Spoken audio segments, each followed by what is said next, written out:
Welcome to My SoberTruth, the podcast where we talk about the issues that are holding you back from flourishing in your life. This is where we break the chains of fear and resentment while learning to live in gratitude, how to stay focused and keep your life on a positive track even in the face of adversity. I'm your host, Sean Smith Sr., so grab yourself a cup of coffee and stay tuned as we dig in deep on these tough issues and we try to help you find your sober truth. Take a few minutes this morning and talk about fear. I always prided myself on not being scared, not being fearful.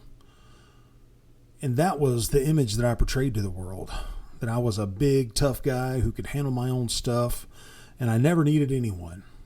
The truth was, I constantly needed someone. I was constantly scared of everything, and I always knew that I was scared of difficult things, adversity.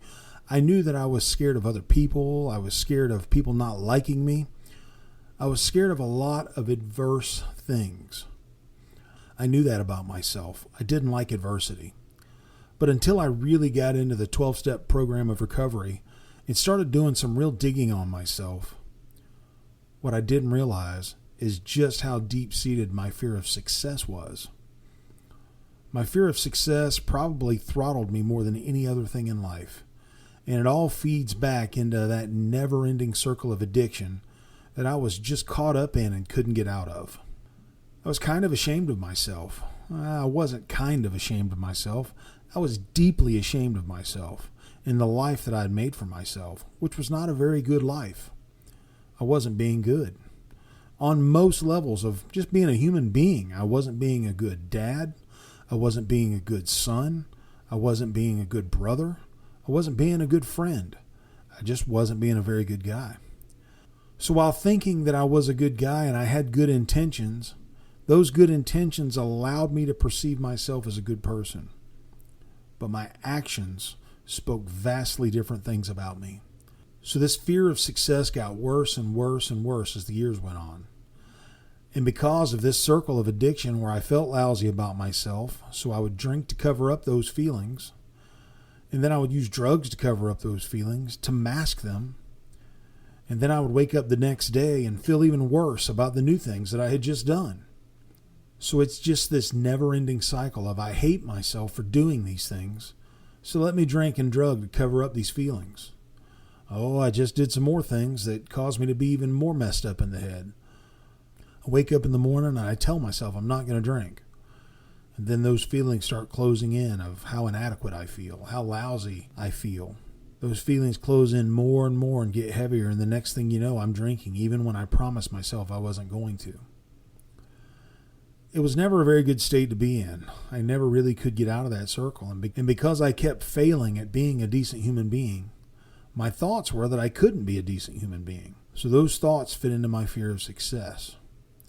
While the fact remains true that I was scared of everything and everyone, I did fight through a lot of that. There was a bit of bravery in me. Is actually a good thing, and I can see that now, but I didn't really know that back then because I thought all of my bravery came out of a bottle or out of a baggie.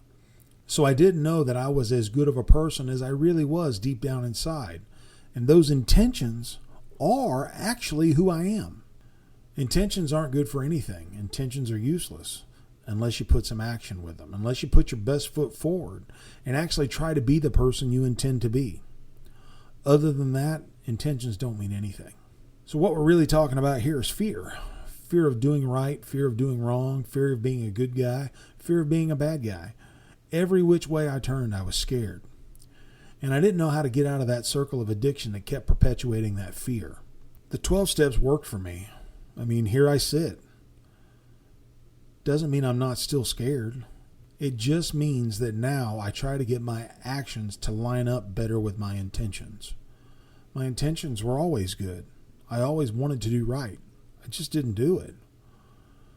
Well, now that I do it or try to do it, I don't always get it right. I screw up constantly.